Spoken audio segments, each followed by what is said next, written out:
Hello guys. So have you guys ever wondered what to do with beets? Like, what did we do with beets? Well, you can either roast them in the oven, air fryer, but something I like to use beets for is red borscht. I love it's a soup. I believe, I'm not sure, it was taught by me by my mother-in-law, and so for soup like red borscht, she taught me to use the beets. We use a carrot,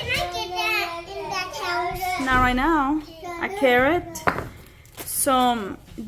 she never told me to use this kind of green onion, but I do because I like it. You use an onion, any kind you want. Purple, sweet onions, it's really up to you. I like to use cilantro. They also use parsley and dill, and cabbage. The cabbage I put towards the end. And so right now, and also you can either make borscht with like meat, any kind of meat you want, chicken, beef, and red kidney beans. I didn't have red kidney beans, and I only had a tiny bit of the small red bean. So I've had that actually cooking right now.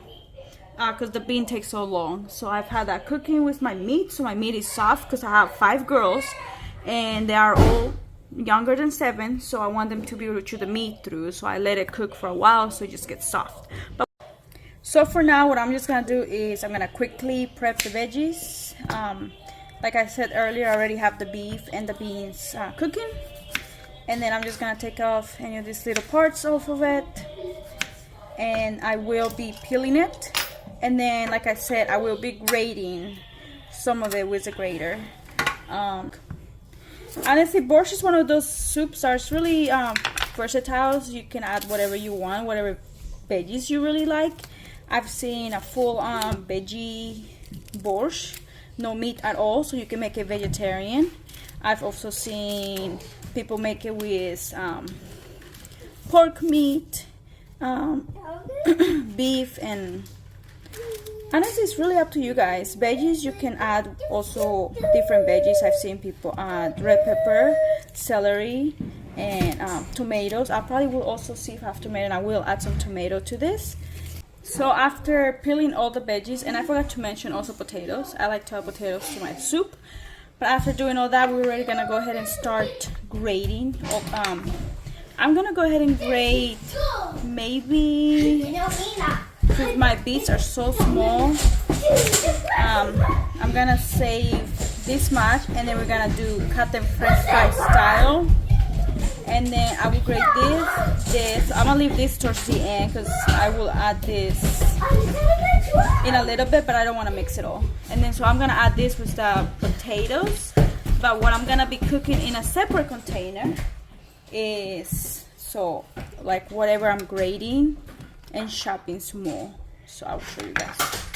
I ended up using a little less than the whole onion because I feel like this is enough for me. And so right now I'm just gonna go ahead and take it over there, and we're gonna start sauteing. Okay, so in here I have put a little bit of oil here. So I have my carrot, my beets, my onions. And we're just gonna put them all in here. And I always make such a mess dumping everything in here.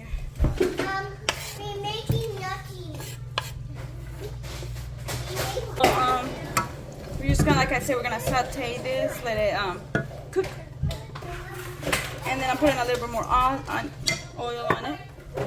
And then after that, I do like to add garlic powder. I do add a little bit of turmeric, not a lot, mostly for health benefits to me. A tiny bit of chili powder. I use some paprika, salt. This one has a mixture of black and white pepper. And I will also add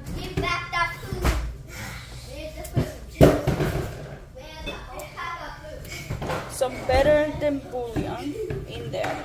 And I just realized that I forgot my tomatoes, so I'm gonna go ahead and chop those tomatoes up, and I'll be right back. I'm gonna check on my, oh, they're soft. My beans are soft. And I'm gonna check on my meat and see. Oops. Oh, it's hot. So, but that's soft. So the girl should be able to chew that. So everything is ready to put in there. So while this is going to be sauteing here and everything, I'm gonna go ahead and start chopping my beets and my potatoes and leave that close, all prepped and ready, so it's closer towards the end. Okay, so at this moment I am adding all my condiments. I already added some chicken bouillon, or the better than bouillon, and I'm gonna go ahead and mix it all in there. And right now I'm also gonna add some salt.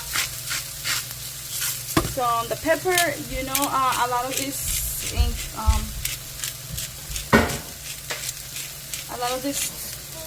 I can't think, but a lot of this stuff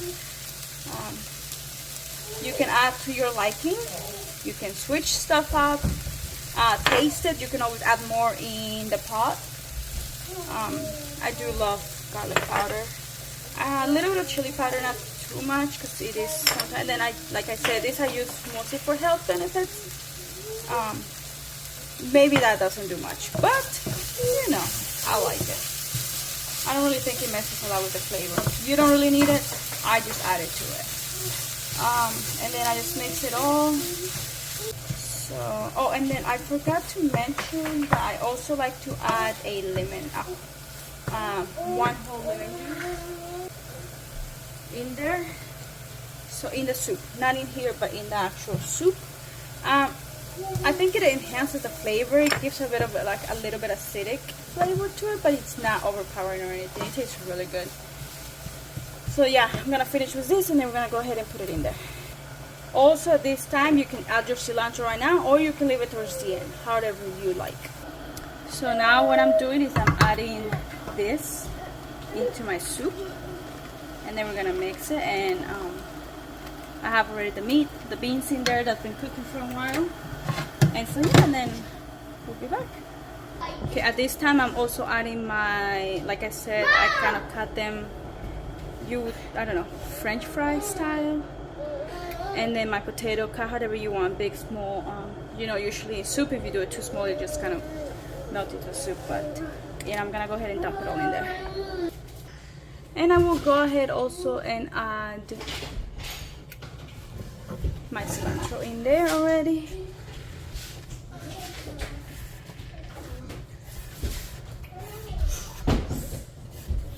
And you can also add dill, parsley, whatever you have in hand, honestly.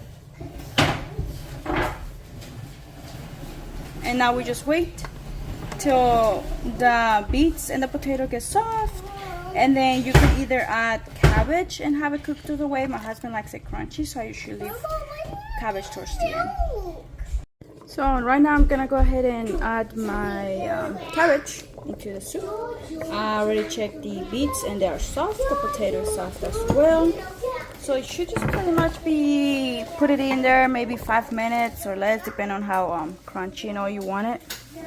But yeah, and it's ready to serve. I also did taste it, and I ended up adding more of the paprika and garlic powder and condiments. So you know, really up to taste. And I did add more better than bouillon and more salt. And then that's it. This is red borscht, and then we're gonna be eating it with some of whatever's left, which is just a tiny bit of the sourdough bread from yesterday.